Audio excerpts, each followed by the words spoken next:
প্রিয় দর্শক, আসসালামু আলাইকুম। তো বন্ধুরা, যারা স্ত্রীর সাথে দীর্ঘ সময় সহবাস করতে পারেন না, শুধু তাদের জন্যই আজকের এই গাছটি বন্ধুরা।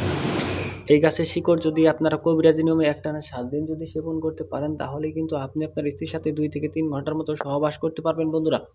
এবং দুনিয়ার বুকে এমন কোনো নারী নেই যে আপনাকে লজ্জিত করে, আপনাকে পরাজিত করে বন্ধুরা। আপনি আপনার স্ত্রীর কাছে একজন টাইগার পুরুষ, একজন বীর পুরুষ হতে পারবেন বন্ধুরা। দেখতেই পারছেন বন্ধুরা, এই যে গাছগুলো, এই গাছগুলো কিন্তু আমার হাতে রয়েছে বন্ধুরা। এই গাছগুলোর নাম হচ্ছে চিনি চাম্পা গাছ বা মির্চিদানা গাছ। বিভিন্ন অঞ্চলে এই গাছটিকে বিভিন্ন নামে ডাকা হয়। আপনার অঞ্চলে এই গাছটিকে কী নামে ডাকা হয় অবশ্যই আপনারা কমেন্ট করে জানাবেন বন্ধুরা। এই গাছটির শিকড়ের মধ্যে রয়েছে প্রচুর পরিমাণে ভিটামিন বন্ধুরা, যা খেলে বন্ধুরা আপনাদের এনার্জি কিন্তু ১০ গুণ বেড়ে যাবে বন্ধুরা। এবং আপনি আপনার স্ত্রীর সাথে ২ থেকে ৩ ঘন্টার মতো সহবাস করতে পারবেন এবং আপনি আপনার স্ত্রীকে এক রাতেই ঘায়েল করতে পারবেন। এবং এই গাছটির শিকড় তোলার আগে অবশ্যই আপনার একজন গুরুজি, একজন ওস্তাদ বা একজন পরিচিত হাকিমের কাছ থেকে অনুমতি নিয়ে তারপর এই গাছের শিকড়গুলো তুলে নিতে হবে।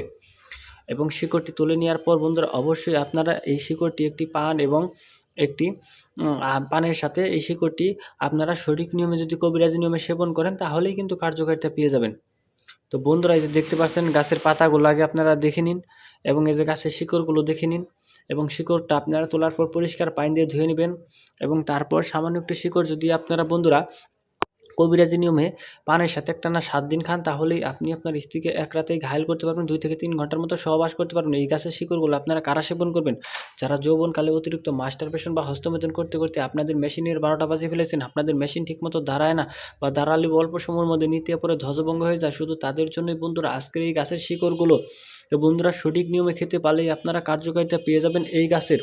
তো বন্ধুরা, এই গাছগুলো একটানা ৭ দিনই আপনাদেরকে খেতে হবে। সকালবেলা একটি পানির সাথে শিকড় নেবেন এবং কালো জিরা নেবেন এবং তারপর বন্ধুরা ২ কোয়া রসুন নেবেন এবং আধা চা চামচ মধু নেওয়ার পর যদি শিকড়টি সেবন করেন, তাহলেই কিন্তু বন্ধুরা আপনারা এই গাছের কার্যকারিতা পেয়ে যাবেন।